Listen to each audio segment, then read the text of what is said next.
Welcome back to another video. Today we got another death battle video for you, but later on I should have a Dead by Daylight video coming out because I haven't did a gaming video in so long. Like sometimes you want to make your own type of content instead of reacting. You know how it is.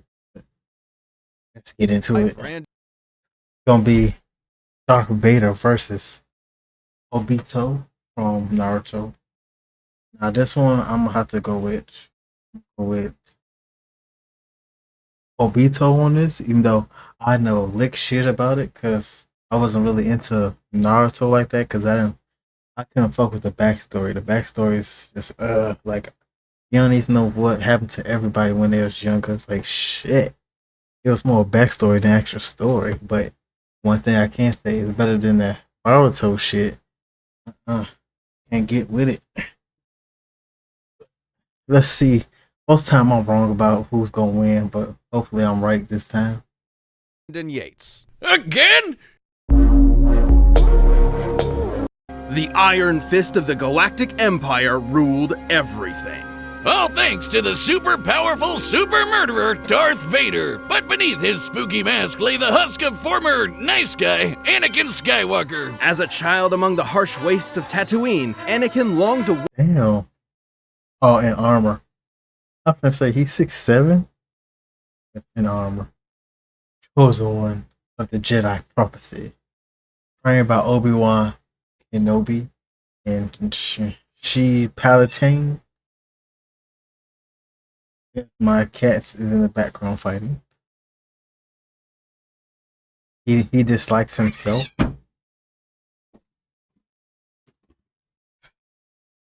One day free his fellow slaves as a heroic Jedi. Lucky for him. Hey, stop that shit. Stop it. Hey, stop. He met Qui-Gon Jinn, a Jedi who believed little Annie was the chosen one and would bring balance to the Force. No pressure, right? So he took him under his wing to become the papa he never had. Or so was the plan, until... yeah. Instead, Qui-Gon's apprentice became Anakin's mentor. But while Anakin sought a father figure, Obi-Wan saw him as more of a brother. I'm sure that won't cause any awkward tension whatsoever. Drama and trauma aside, Anakin quickly became a powerful Jedi. He excelled in barriers, enhanced senses, mental probing, mind control, precognition, Sith. Okay, while I'm trying to read this, my brain, I have a brain for it. I might be dyslexic. Alchemy, telekinesis, telepath. I'm not even trying to say that. Lightsaber combat and the Force, an energy field that binds all living things together. The Force lets Jedi move stuff with their mind, fend off mental attacks, predict the future, and make people believe these aren't the droids they're looking for. They're basically space wizards. Through rigorous training and a not unnoticeable natural talent, Anakin was particularly skilled in the Form 5 lightsaber fighting styles, Xian and Jian So. Also known as the Way of the Crate Dragon. You know that big sand dragon Mando blew up from the inside? Yeah, make that a lightsaber. Form 5 is incredibly versatile, well suited for defending against lightsaber and blaster alike. It focuses on blending parries with devastating counterattacks, aiming to win duels through overwhelming pressure. Perfect for the Padawan who just bulldozed his way through training to become a Jedi Knight. Even as a newly knighted Jedi, Anakin could keep up with some of the most experienced Jedi Masters and Sith Lords of his time. But he had plenty of other problems to deal with, like his late-blooming rebellious teenage angst. I mean, you don't just throw a kid into space monk school and expect him to forget everyone he ever cared about, right? Well, apparently that's what he was supposed to do. The life of a Jedi can be difficult and cold, something Anakin could not accept. And so, rather than let his secret wife die in childbirth, he was seduced to the dark side through the promise of power. And so began his Jedi kill streak, until Obi-Wan gave him a glorious lava bath. How...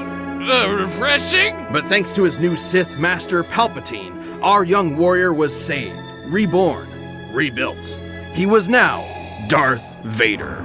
Vader is a The $1 million man. and they're terrified of him. I mean, just look at the guy. As impressive as his armor appears, you might be surprised by its quirks. See, while the Jedi view the Force as an ally, the Sith see it as a tool from which they draw power through passion and emotion. Most potently, negative emotions. Palpatine trained Vader by not only making him believe he killed his wife, but also ensuring he would never forget the monstrous machine he had become. By making the suit suck ass and piss him off. Seriously, Vader hates this suit. The armor would beep at random times just to annoy him, and the life support system was outdated from the start. Sometimes it would even turn off for several minutes. That doesn't seem good for someone with burnt up lungs. And it was so heavy and clunky that he could barely walk, sometimes even resorting to moving himself with the Force. Oh man, I knew Palpy was evil, but I never knew he was such a dick.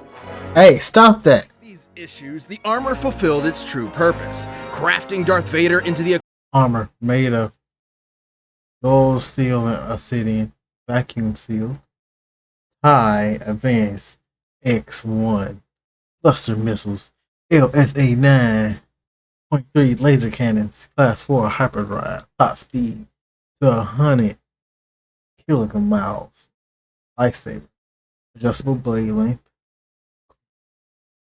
I ain't gonna. I'm just shut up. You can read it. Villain commanding a galactic army. Nobody wants to mess with him.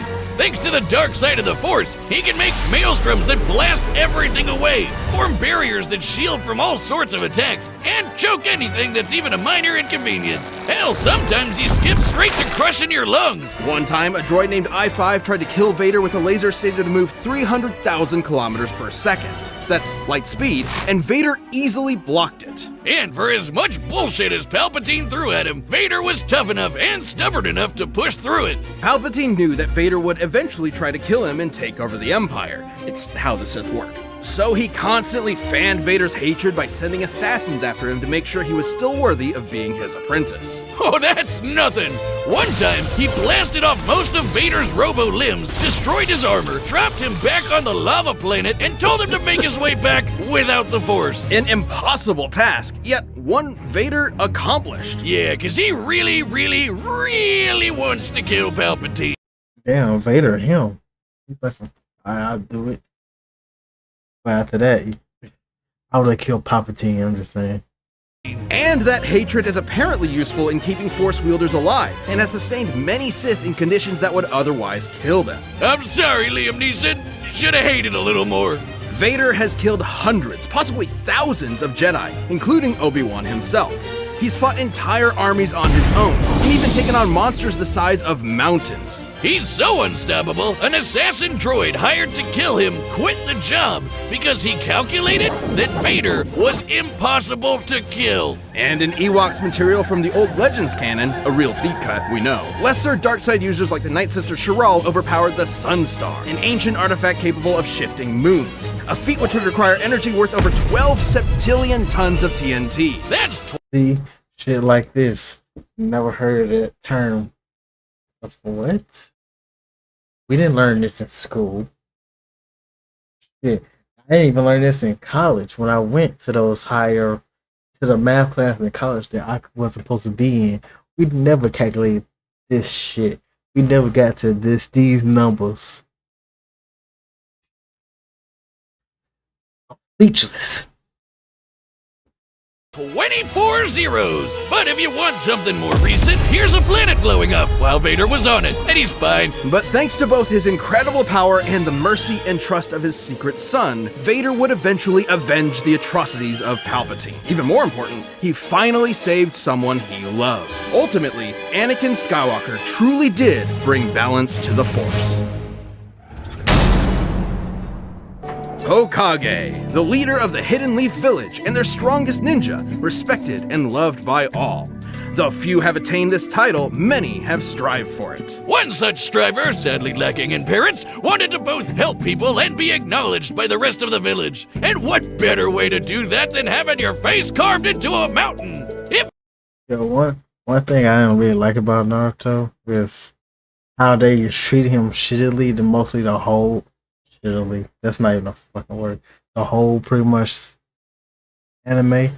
Then close to the end, they're like saying, yeah, be on his side. Nah, fuck that. Naruto got some huge balls to keep on supporting the Hidden Leaf Village. I would have folded on there. I was like, they treated me like shit because I got the Nine Tails in me when I didn't want it in me in the first place. I'm pretty much saving y'all having it sealed to me. If it wasn't sealed, y'all all would have been dead. I lost both of my parents because of it.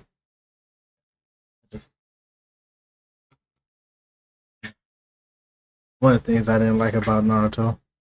If you think I'm talking about Naruto, guess again! This is the story of Obito Uchiha! Obito unfortunately lacked the natural talent for ninja 5'11".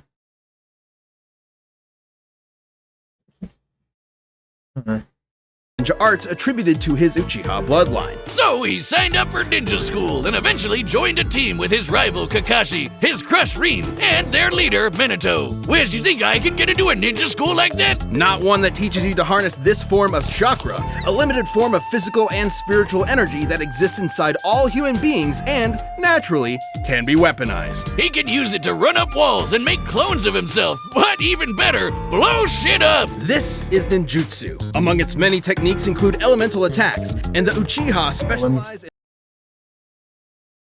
Alright, he got fire, wind, lightning, and water release. I got wood release, you know.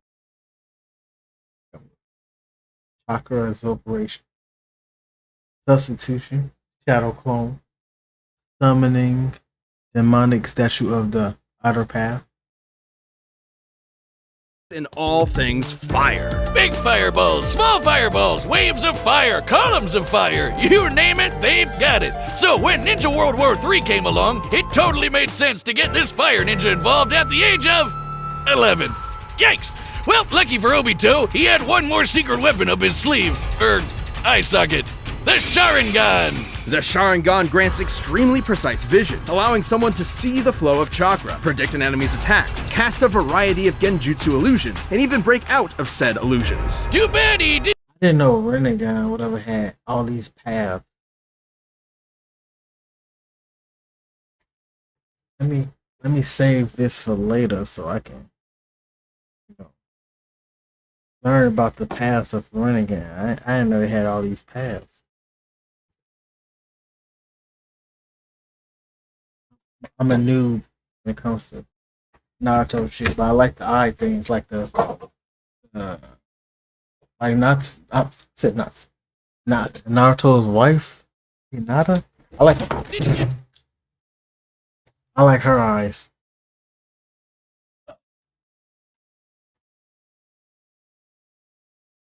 Use the red eyes much. Like 10 minutes after he got the damn things, he got smushed under a big rock. What a way to go! But since he wasn't expecting to use his super eyes anymore, he handed one off to Kakashi. And then he died. The end! Just kidding!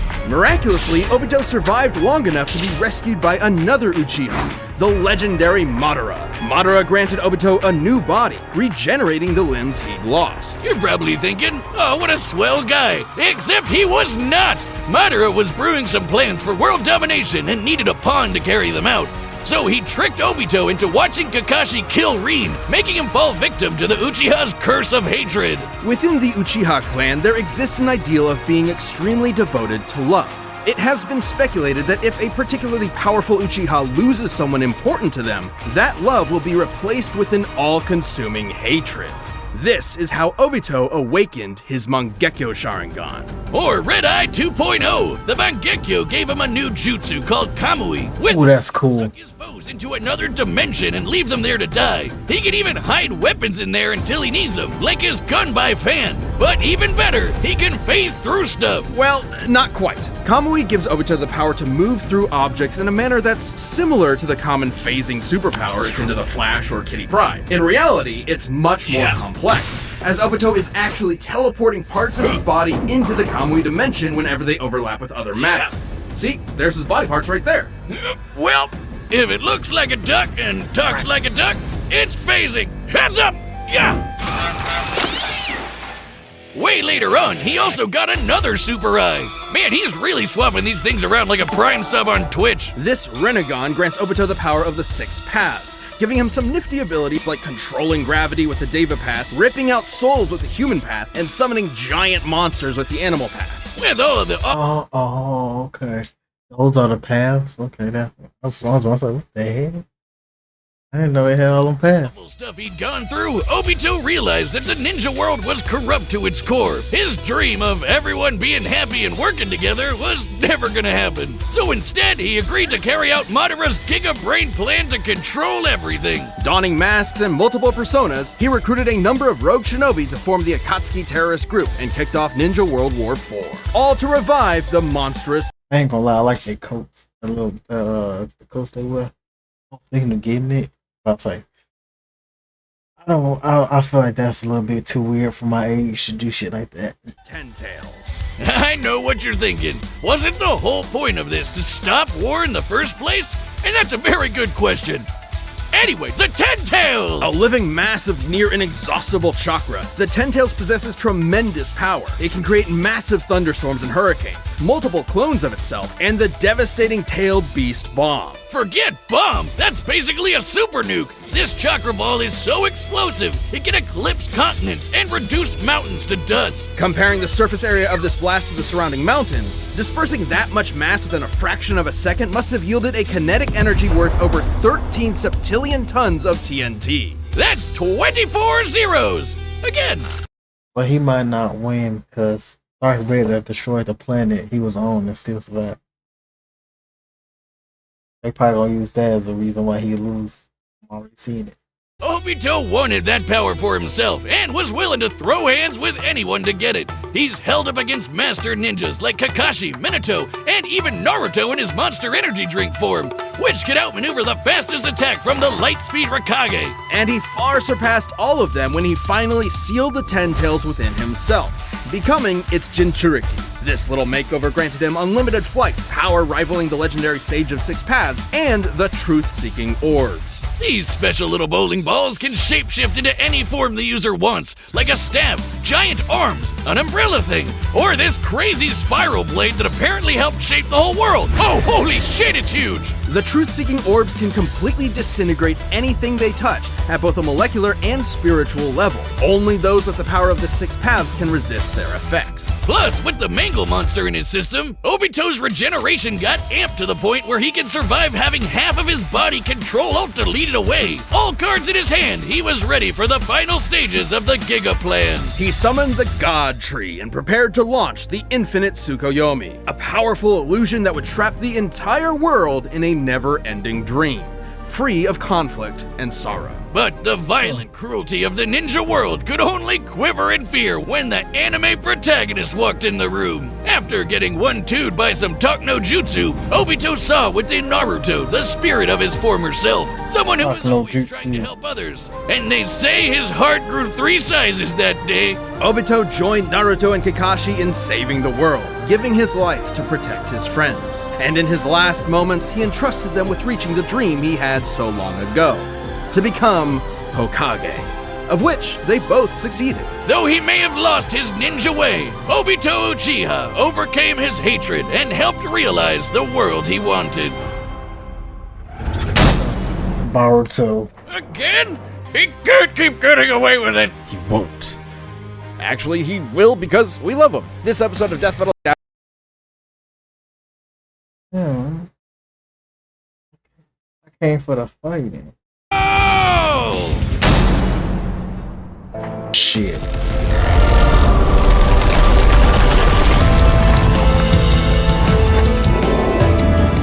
No. This is inevitable!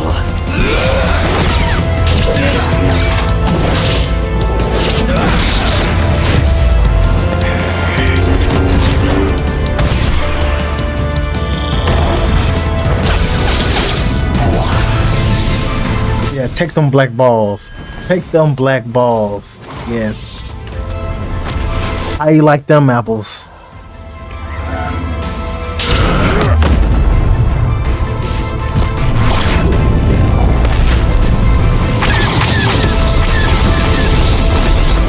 Accept this gift and die. Too late.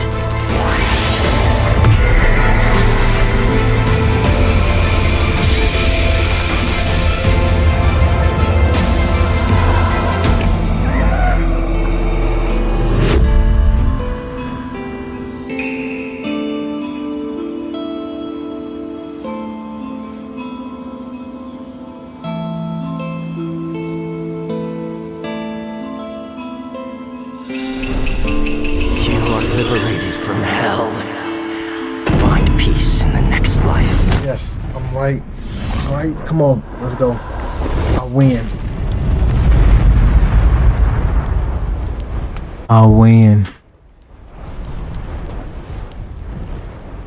We the best music. Oh, well, Vader may have been able to beat Obi-Wan, but he just couldn't handle Obi-2. This was a fairly complex matchup. Both Darth Vader and Obito were roughly even in power and speed, so it truly came down to their skill and arsenals. And boy, did they have some deep bags of tricks, even some of the same tricks. Both could fend off mental attacks. Could crush Obi body and eyes. Could match or counter most jujutsu. Superior precognition. Little defense against truth-seeking orbs.